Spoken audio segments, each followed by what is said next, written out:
خۆشەویستانم، 40 ساڵە کە کوردستان سەری بۆ ئەو ڕژیمە گەندەڵ و دیکتاتۆرە دانەنەواندووە و لە زەبروزەنجی دام و دەستگاکانی نەترساوە و زۆر جار بە تەنیاش ئەو خەباتەی بردۆتە سەر.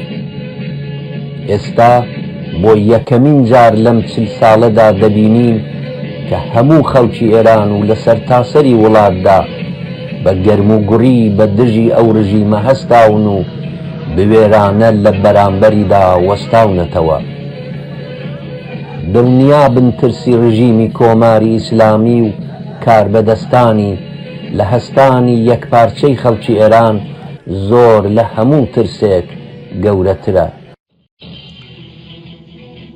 کوردستان سەنگەری پۆڵاین و هەمیشە ئاوەدانی خەبات بۆ ئازادی ئەم ڕۆژانە شانۆیەکی دیکەی خوڵقاند، شانۆی پێشەنگی و بوێری و مافخوازی. گەلی کورد لە کوردستانی ڕۆژهەڵات بە نەریتی هەوێنی پێشکەوتن خوازانەی خۆی جەماوەری و بوێر دژی داگیرکەری 40 ساڵەی خۆی وەستایەوە، سڵی نەکردەوە لە باتوم و تۆپ و گولە و قەمچی و هەڕەشە. شەقامی خوڕۆشاند و دەنجی ئاپۆڕەی جەماوەری وەزاڵە هاتووی خەڵکی ئێرانی لە گەروی کوردستانەوە بەگوێی جیهەندادا.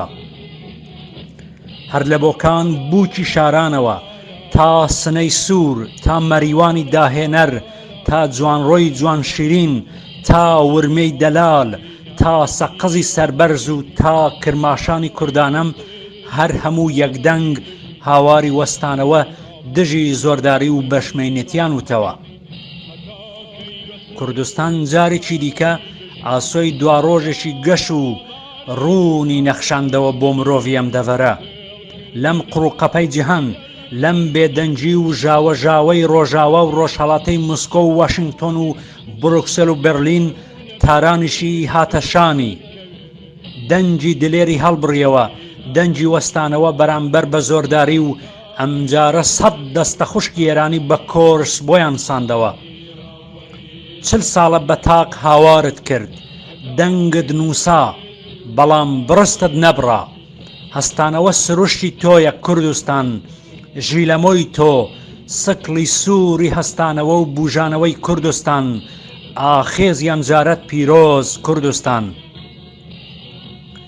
خەڵکی کوردستانی ڕۆژهەڵات و خەڵکی ئێران ئەمجارە پاش 40 ساڵ خۆیان لە کۆڵان و شەقام و سەرجادەکان بینیەوە، یەکتریان دۆزیەوە.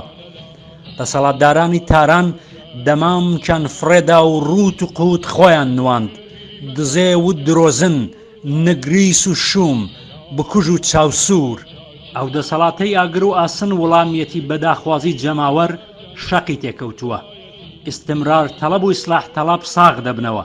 هەندێکیان پاڵیان و دەوڵەت و دەسەڵات داوە و ڕیسوا بوون و دەبن یان دەگەڕێنەوە بە باوەشی گەل. ئیتر پۆتینیش بۆی زەحمەتە ڤێتۆی سەر ئیسلامیستەکانی دەسەڵاتدار لە تاران بکات.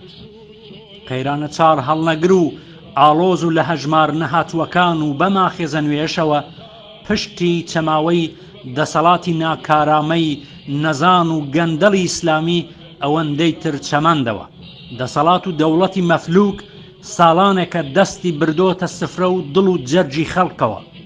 ئەمجارە تەماحی لە گیرفانی بەتاڵی خەڵکی هەژار کرد.